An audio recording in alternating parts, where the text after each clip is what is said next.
ভাবুন তো বন্ধুরা, একরত্তি মেয়েটা যখন স্কুলের স্টেজে দাঁড়িয়ে মেধার পরিচয় দিচ্ছে, তখন তাকে উৎসাহ দেবার বদলে ভরা আসরে তাকে চিটার অপবাদ দিচ্ছে খোদ তার জন্মদাতা বাবা। হ্যাঁ, ঠিকই শুনেছেন। আর অন্যদিকে দোল উৎসবের আনন্দের মাঝেই বাণীর গলায় ঠেকল ধারালো তলোয়ার। কে এ মুখোশধারী? তানিয়াকে কেন বন্দি করা হলো? আজকের পর্বে রয়েছে পড়তে পড়তে উত্তেজনা আর হাড়হিম করা চমক। না টেনে পুরো ভিডিওটা দেখতে থাকুন, কারণ আসল রহস্য লুকিয়ে আছে শেষের দৃশ্যেই। নমস্কার বন্ধুরা, বাংলা সিরিয়ালের লেটেস্ট আপডেটে আপনাদের স্বাগত। আজকের পর্বের শুরুতেই আমরা দেখতে পাই এক আবেগঘন দৃশ্য। ছোট্ট তানিয়া স্কুলের স্টেজে দাঁড়িয়ে নিজের বুদ্ধির জোরে একের পর এক ক্রসওয়ার্ড পাজল সলভ করে চলেছে। মা বাণীর চোখে তখন গর্বের জল। কিন্তু তানিয়া যখনই ৫ অক্ষরের গ্রহের নাম ভিনাস মনে করতে পারছিল না, ঠিক তখনই সেখানে বিষ ঢালতে হাজির হয় বিদ্যুৎ ঘোষ। হ্যাঁ বন্ধুরা, এই সেই বিদ্যুৎ যে তানিয়ার জন্মদাতা বাবা হয়েও ভরা আসরে চিৎকার করে বলে ওঠে, এখানে চিটিং হচ্ছে। নিজের মেয়েকে অপমান করতে সে এক মুহূর্তও ভাবে না। বিদ্যুৎ সবার সামনে দাবি করে যে সে তানিয়ার বাবা। কিন্তু বাণী কি চুপ থাকার পাত্রী? এক মুহূর্ত দেরি না করে বাণী গর্জে ওঠে। সে সোজা জানিয়ে দেয়, এই পৃথিবীতে তানিয়ার মা আছে ঠিকই, কিন্তু কোনো বাবা নেই।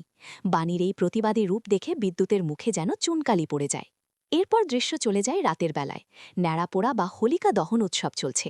অনিরুদ্ধ, বাণী ও পরিবারের সবাই যখন উৎসবে মেতে আছে, তখনই ঘটে আরেক বিপত্তি। গেটের বাইরে আচমকা হাজির হয় একদল মিডিয়া এবং বিক্ষোভরত মানুষ। তারা মৌলি রায়ের নামে স্লোগান দিতে থাকে। জানা যায় মৌলি রায় সিইও পদে বসেই একসঙ্গে ৫০ জন কর্মীকে বিনা নোটিসে টার্মিনেট বা ছাঁটাই করেছেন। পরিবারের বয়োজ্যেষ্ঠরা এ ঘটনায় চরম ক্ষুব্ধ হন। তারা বুঝতে পারেন, এতগুলো পরিবারের পেটে লাথি মেরে কোম্পানি চালানো যায় না।